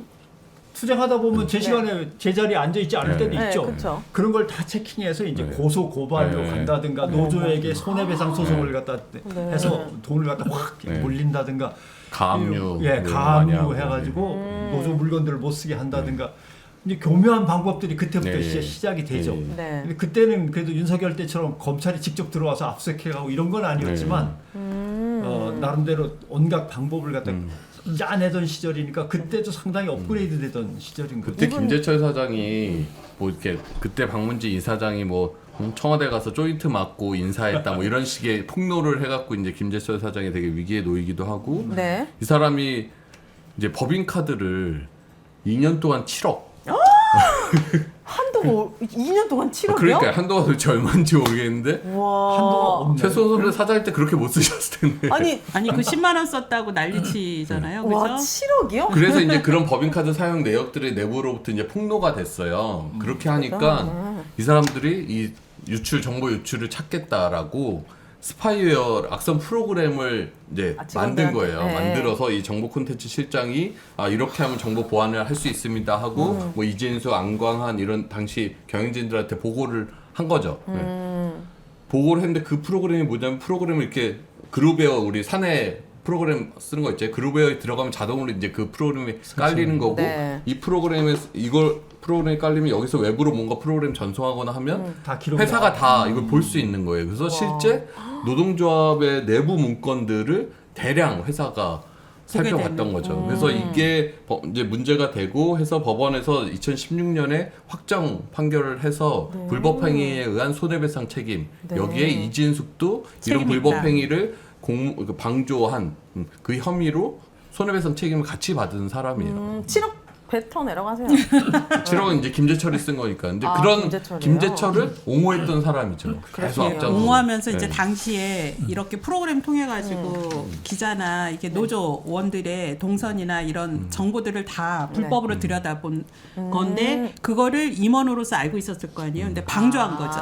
보니까 아니 이분 방조가 아니고 네. 자기 주도했어요? 말하자면 본부장이니까 다 보고해서 결정 라인에 있었던 보고를 거예요. 해서 오케이를 그 결제를 했으니까 그게 실행이 되는 거죠. 그렇군요. 그러니까 그러면 거의 결정한 사람이지. 공범이에요, 공범이네요. 네. 결정한 사람이에요. 밑에 물론 이제 뭐 거기서 뭐 처음에 어떤 아이디어를 주범. 밑에 저기서 냈을진 모르지만은 네. 그거를 그 저기 저 오케이를 하는 거는 결국은 김재철 사장이고 네. 또 본부장이 일단 그걸 오케이를 해야 사장까지 올라가는 거니까. 이분이 대법원 판결에 이걸 네. 묵인, 조장, 방조했다 이렇게 딱 명확하게 처벌받았죠. 집행유예로. 그러니까 손해배상 그러니까 손해배상 소송에서 책임을 손해배상 민사- 책임이 민사재판에서. 있다. 예. 이렇게 된 거죠. 근데 처벌이 너무 가벼워요. 네. 저는 개인적으로 이분도 열심히 살았어요. 재산이 44억이에요. 우리 분발해야 됩니다. 그리고 IMBC 주식도 1,200만 원을 보유하고 있어서 이해충돌 논란이 네. 있는데 인사청문회를 하게 되면 주요 쟁점 어떤 게 될 거라고 예측하십니까? 일단 이번에 그 윤석열 대통령이 후보자로 임명을 하면서 그 임명한 사유가 이분이 이제 적임이다. 네, 이렇게 적임이다. 얘기한 건데 과연 이분이 적임이냐? 이 자질 논란부터 있다라고 생각하거든요. 예. 네. 예. 이분이 MBC의 공영성, 공공성을 파괴했던 장본인인데 네. 방송통신위원장이 파괴를 방송에 했으니까 적임자지. 파괴를 해야 이미 되니까. 그걸 뭐 지금 저기 하는 거지. 게다가 이제 그 뭐야 이진숙 씨는 그 당시에 MBC 민영화 그렇죠.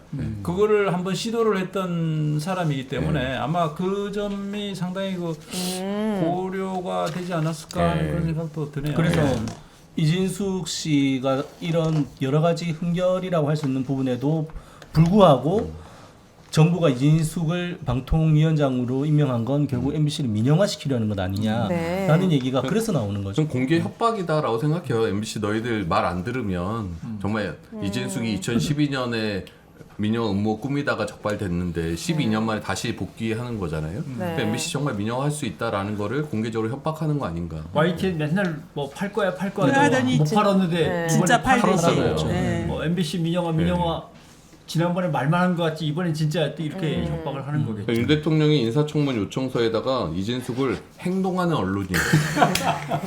무슨 행동을 하는지가 근데 중요한 그 앞이 더 중요해요. 네. 저는 이거 오보 및 왜곡 보도를 바로잡고 어머나. 진실을 규명하기 위해 소신을 갖고 행동하는 언론인. 윤석열 대통령이 판단한 네. 평가. 그리고 방송의 공정성과 공공성을 담보할 수 있는 환경 조성에 대한 요구가 어느 때보다 높은 이 시기에 사명감과 책임감을 갖고 알긴 임무를 하네. 완수할 수 있다. 어느 때보다 높다는 걸 또 아는 뭐라고 거야. 썼냐면 네. 방송 기자 시절부터 뭐 사실을 기반한 균형 있는 일처리를 해온 만큼 여야 추천위원으로 구성된 합의제 행정기구의 장으로서 뭔가 적임자다. 지금 여야 추천위원이 없잖아요. 지금 방통위에 네. 자기가 임명한 2인밖에 없는데 뻔뻔하게 어떻게? 아무 말이나 막 하는 거야. 그러니까 저는 이 대통령도 그렇고 그 정진석 비서실장도 뭐 공정성과 공공성을 확대할 수 있는 적임자다. 그래서 이 사람들이랑 우리가 같은 언어를 쓰고 있는 건가? 어떻게 똑같은 단어를 이렇게 오염시켜서 해석할 수가 있나? 이제 우리의 관심은 거기에 없어요. 지금 네. 40억과 44억. IMBC 주식 1,200원. 이거 팔아야 되는 거예요? 만약에 할 이거 거면은? 아마 저희 청문회 통과하면 판다라고 할 거예요. 자기 뭐 그러니까 1,200만 이렇게 돼 있는 원이니까. 거죠. 자회사도 역시 MBC의 자회사는 네. 방통위원회에서 규제하고 통제하게 돼 있습니다. 그래서 이게 공직자윤리법 4조 1항 보면은 본인 또는 배우자가 직무와 관련해서 얻을 수 있는 이익이 있는 사업에 투자가 돼 있거나 하면 안 된다고 돼 있습니다. 그러니까 벌써 IMBC 주식을 갖고 있는 거 아니에요? 그죠? 그렇네. 그러니까 원래 이 사람이 할 생각 있으면 이거 팔고 벌써 맞아요. 팔았어야죠. 근데 이 사람은 이거 금방 잘릴 거다 어느 기자가 생각하고 물어봤을 거야. 뭐 그러니까 뭐라고 대표냐면 취임 후에 적절한 조치를 하겠다. 취임 후에 네. 그러니까 자기가 취임할지 안 될지 모르니까 갖고 그렇죠. 있는 거예요. 내가 안 되면 손해잖아라고 생각을 하는 거죠. 아니 대단하시네요. 그 기사 중에 뭐가 네. 있었냐면 이분이 워싱턴 특파원 했잖아요. 근데 특파원 시장에 과속을 했대요 미국에서. 네. 그래서 벌금을 물었대요. 그래서 이거 너무 약한 거 아니야? 뭐 한번 운전하다 그럴 수 있지 싶었는데 또 유학할 때도 또 과속이 있었대요. 네. 그리고 또 그 이른바 전용차선 위반 뭐 이렇게 해서 3번의 교통 위반이 네. 있더라고요. 그런데 그 과속 같은 경우는 폭주잖아요. 그래서 이분이 언론 탄압, 방송 탄압 폭주하는데 그때부터 소질이 있었나? 제가 혼자 그런 생각까지 들었어요. 폭주 기관차. 너무 기관차 순수하시다. 자, MBC 장악 시나리오 나왔습니다. 민영화를 시키고 이진숙을 딱 넣어가지고 여러 가지 장악 시나리오가 있는데 OX 퀴즈로 문답 한번 이어가 보도록 하겠습니다. OX. 자, 어렵지 이거 않습니다. 있습니다.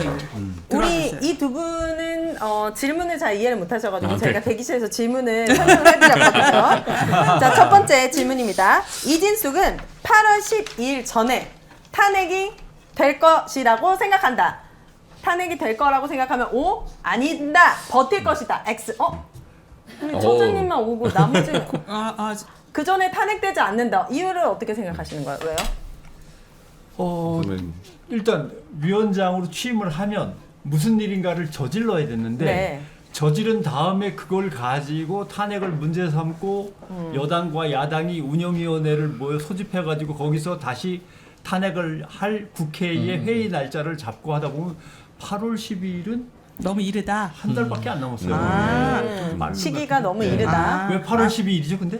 8월 MBC 그 이사진 이사진. 임기 때문에 저는 왜 공을 들었냐면 이게 탄핵된다가 아니라 탄핵 소추 발의로 이해했어요. 발의. 네. 그래서 발의도 12일은 좀 그러니까 빠졌지 저는 않을까? 10일 전에 어차피 박문진 방문진 이사를 이사진 임명할 테니까 그 탄핵은 발의될 수 있는데 저는 탄핵 발의되면 사퇴할 거다. 또 자진 도망칠 사퇴? 것이다. 예. 탄핵까지 가기도 이제 전에. 두들기기 전에 또 도망치지 않을까? 그러니까 예. 윤석열 대통령은 반드시 임명을 할 거고 임명되자마자 이분은 아주 그냥 빠르게 박문진 이사를 교체할 거기 때문에 그러면 네. 야당에서 바로 탄핵소추 발의를 할 거다.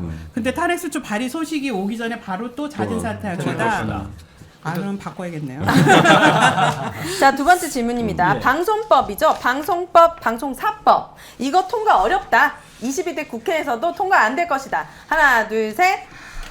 통과가 어디까지 통과하는 거예요? 이거 제정인 국회 거죠. 통과. 아니죠. 그거는- 완전 제정되는 것까지. 아, 개정되는 것까지. 제정되는까지는 뭐. 진짜요? 통과가 어렵다. 그러면 22대 통과 어렵다가 국회에서 저는 X니까 거부권 통과된다? 저는 그러니까 통과된다. 모든 것을 대통령이 정상적인 사람이라고 생각하고서 하는 건데 그게 아닌 지금 질문을 상황이거든요. 서로 다 이해를 잘못하시는 거부권 행사 당연히 거부권. 네, 거부권 아니에요. 행사 하면 통과가 안 되죠. 안 되는 거잖아. 그럼 그 X잖아. X지. 그럼 이거다. 저는 통과된다. 그래도 돼야 된다. 이거 돼야 된다. 돼야 된다. 희망을 그럼 나도 걸고. 돼야 된다고 예. 해. 아니 저는 어느 순간 대통령이 거부권을 행사할 수 없는 형국이 올 것이다. 그리고 맞아요. 거부권을 행사하더라도 국민의힘 내부의 이탈표나 이런 정치 지형 변동에 의해서 방송 3법 플러스 뭐 방통위 설치법까지 이걸 통과시킬 수밖에 없는 형국이 올 것이고 네. 우리가 만들어내야 된다. 지금 오고 있는 것 같습니다. 네네. 네, 기시감이 듭니다. 자, 2인 방통이 조만간 끝날 것이다. 하나, 끝난다. O, 아니다. X. 하나, 둘, 셋. 끝난다. 안 끝난다. 계속 2인으로 간다. 그럼 귀여워. 여기서 의결되는 것들은 다 위법이다. 위법이다라고 갈 텐데도 불구하고. 거기에 이제 헌법재판소에 문제가 걸려 있는 거죠, 결국. 네. 헌법재판소는 지난번 판결에서는 3인 체제에서 2명이 찬성을 했으니까 네. 과반이 아니라 제적의 과반 네. 이상이 찬성한 네, 거 아니냐라고 그렇죠. 네. 하는데 지금은 3인 체제가 아니라 2인 2인 체제이기 체제죠. 때문에 네. 2명이 했으면 만장일치가 아니고 네. 그렇죠. 이 2인 체제 자체가 3인 체제와 다른 성립할 수 없는 체제다라고 하는 걸 이제 증명을 해나가야 되는데 문제는 여기서 이제 헌법재판소의 재판관이 또 진보 보수 성향을 네. 볼 때 어떻게 유리한 형국으로 갈 거냐 이걸 이제 재고 있는 것 같아요 윤 대통령은. 네. 그래서 헌법재판소보다 탄탄하게 준비를 시켜놓고 뭐 올라오면 다 와. 뭐 2인 방송 체제 갖고 안 된 거 다 갖고 오겠다고? 다 갖고 와봐라고 할 수도 있는 거죠. 자, 본인이 2인 체제가 완벽하니까 그냥 2인 체제는 다 괜찮다고 생각하는 거예요. 그래서 자기는- 위원장만 바꾸면 네. 되는 거니까. 그러니까 이진숙 씨는 어쨌든 저번에 출근하면서 민주당에 빨리 추천해 달라라고 말을 되게 약간 교묘하게 하더라고요. 그날 네. 보면서 자기 지금 2인 체제인데 민주당이 추천을 안 해서 이렇게 되는 거니까 어머나. 민주당이 추천을 하면 4인제가 되고 네. 여기서 싱크 끊으면 이제 5회가 되는데 그쵸. 뒤에 이제 국민의힘까지 하면 이제 5인 체제가 완성이 된다. 그럼 이제 3대2 구조가 되는 거잖아요. 근데 이제 방통위 2인 체제를 갖고 민주당의 책임을 돌리려고 하면 어쨌든 최민희 후보자를 7개월 동안 임명 안 하고 시간을 끌었다는 것에 대한 네. 뭐 왜 그렇게 끌었는지 그때 과정에 대해서 뭐 사과를 하든 반성을 하든 방통위를 갖고 방송자의 도구로 쓰지 않겠다고 뭐 선언을 하든 이런 게 있어야 되는데 그런 과거는 싹 잊고 네. 지금 그냥 자기들도 2인 체제에 관련해서 계속 논란의 여지가 있으니까 5인 체제 빨리 만들어 달라 이 얘기만 계속 근데 하고 여당이 있는 거예요. 3인이고 야당이 2인이라면서요. 예, 예. 그냥 임명해서 다수결로 하면 어차피 여당한테 유리하잖아요. 근데 그렇죠. 왜 임명 안 하는 거예요? 아 국회가 지금 추천을 안 하고 안 있는 하고 거예요. 있는 거죠. 국회가 지금 국회가 추천을 했는데 최민희 후보자를 네. 윤 대통령이 임명을 안 하고 시간을 끌었잖아요. 네. 그러니까 국회가 추천하면 보통 대통령들 다 임명을 해왔거든요. 네. 근데 그걸 대통령이 안 지키니까 국회 자체에서 이제 민주당 우위의 국회니까 네. 아예 방통위원 국힘에서 3명을 추천하는 사람도 민주당이 통과를 안 국회 시킨 차원에서 거죠. 추천을 안 하는 거죠. 그러니까 네. 그러니까 정부하고 국회가 일종의 사실은 신사협정인 거잖아요. 네. 국회가 추천을 하면은 임명권을 가지고 대통령이 임명을 하는 건데 네.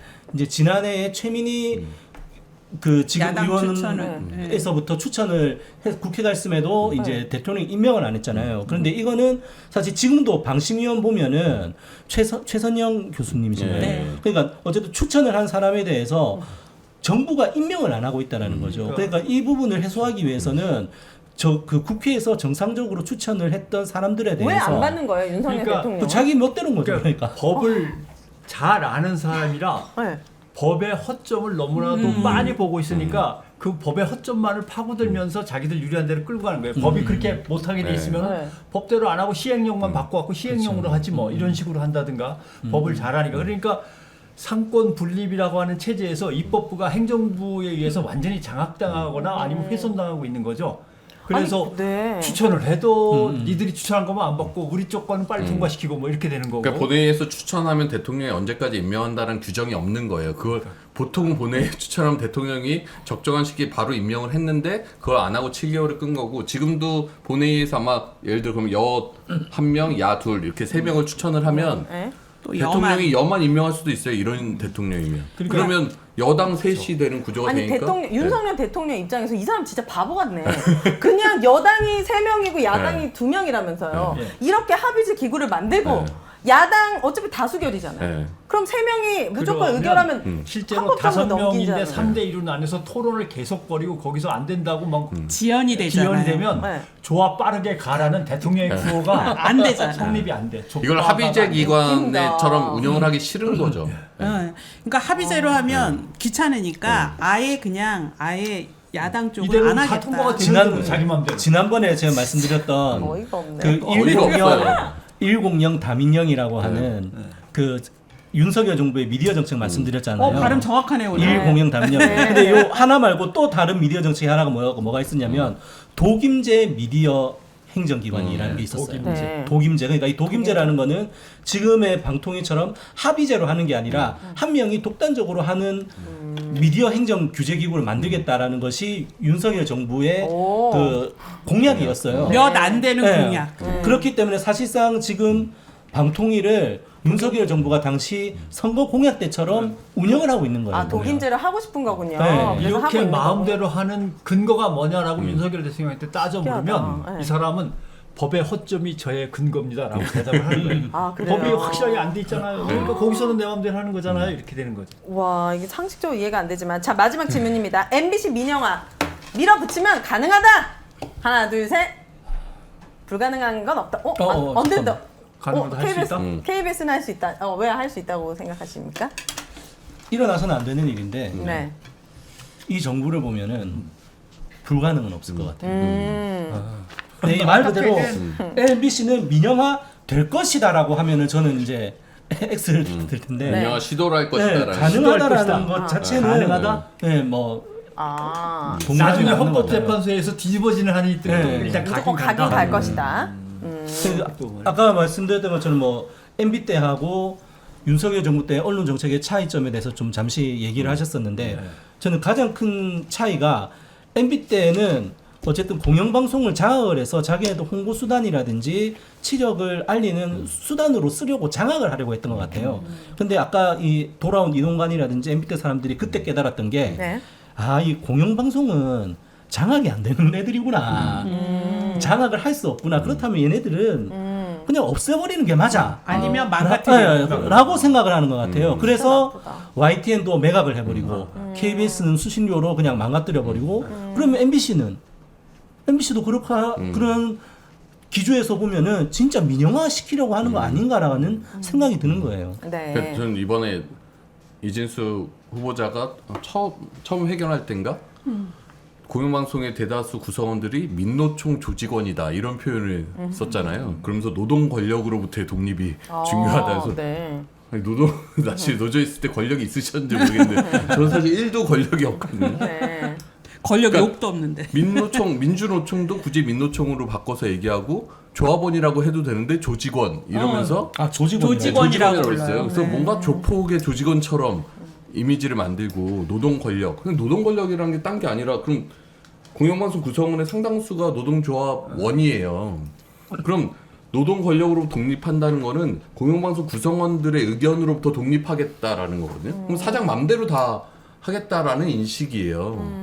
그러니까 마치 무슨 MBC 프로그램 만들 때 민주노총의 지시를 받아서 프로그램을 만드느냐. 자기도 민노총 조합원이었는데 그러면 민주노총 조합원이었는데 그때 자기는 지시받고 그러면 종 기자하고 자기는 지시받고 프로그램 만들었나. 그런 거 아니란 말이에요. 그러니까 민주노총이 MBC에 어떤 영향력도 미치지 못한다는 거는 지금 삼노조도 알고 그 나와 있는 극우 인사들 다 아는데 네. 자꾸 이렇게 거짓 프레임을 씌워서 그러면서 저는 그래서 이 민주노총 조직원, 민주노총 조합원, 언론 노조 이런 것으로부터 독립하기 위해서 나중에 또 민영화까지 주장하는 거 아닌가? 뭐 이런 생각까지 들더라고요. 네. 그러나 불가능하다. 네.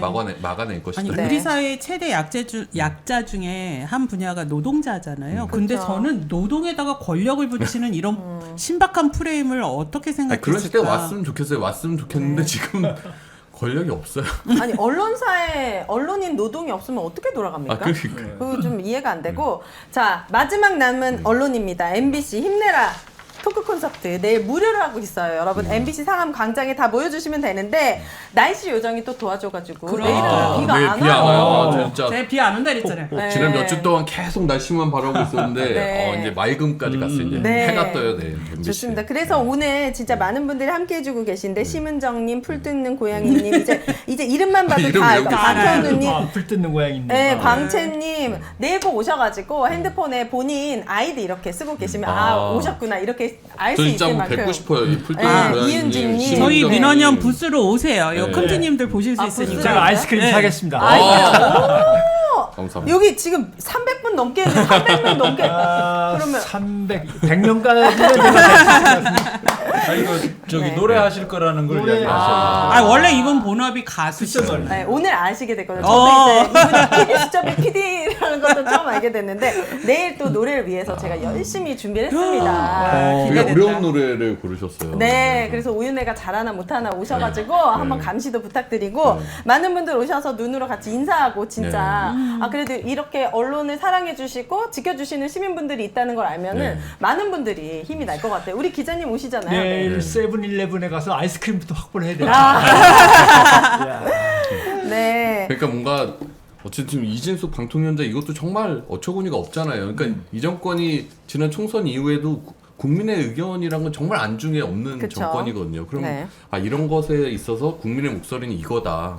응? 방송 자각에 대해서 우리 시민들이 얼마나 분노하고 있는가를 네. 내일 MBC 광장에서 모인 시민들의 힘으로 좀 보여줬으면 좋겠어요. 그래서 그러니까요. 저는 정말 이 서울 시내에 계셔 수도권에 계시는 모든 분들은 윤석열 정권의 방송장에 반대하는 모든 시민분들은 내일 저녁 7시 7시에 시작하니까 조금 일찍 한 6시 반 네. 상암 MC 광장으로 꼭 오셨으면 좋겠다. 멀리 계셔갖고 비행기표리 갑자기 마련 안 되시는 분들은 네. 오마이TV로 네, 예. 오마이TV로 저희 언론아싸 생중계로 합니다. 와. 우리 언론아싸가 또 이거 다 출연하시잖아요. 컴티님과 우리 오윤혜님까지. 네. 그래서 언론아싸 총 출동하는 네. 이 콘서트를 저희 생중계 하는데요. 네. 저희가 요즘 계속 홍보를 나가고 있어요. 시민 홍보를요. 우와, 근데 더운데. 이진숙 씨가 후보자로 지명됐다 이러는데 시민들 반응이 달라요.